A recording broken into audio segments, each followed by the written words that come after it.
সব স্টুডেন্ট এলিয়েনটার কাছে গিয়ে জিজ্ঞেস করে, এত ক্লাস থাকতে আপনি আমাদের ক্লাস টিচার কেন হলেন?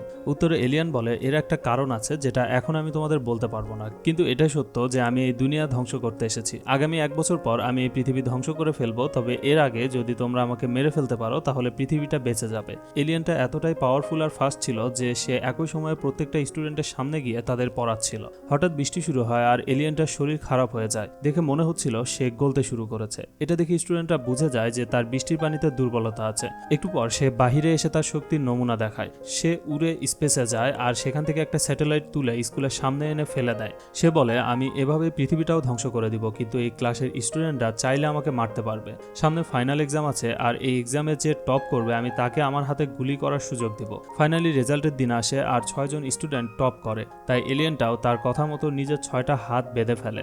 স্টুডেন্টরা এক এক করে তার হাতে গুলি করছিল আর অন্যদিকে কিছু স্টুডেন্ট তার উপর পানি ঢালতে থাকে, কারণ তারা জেনে গিয়েছিল যে পানিতে এই এলিয়েনের দুর্বলতা আছে। অতিরিক্ত পানি ঢালার কারণে এলিয়েনটা একটা ছোট্ট বলে রূপান্তর হয়ে যায়। এভাবে আপনারা যদি আমার মতো মুভি এক্সপ্লেন ভিডিও বানিয়ে ইউটিউব থেকে ইনকাম করতে চান তাহলে এই নাম্বারে হোয়াটসঅ্যাপে মেসেজ দিন।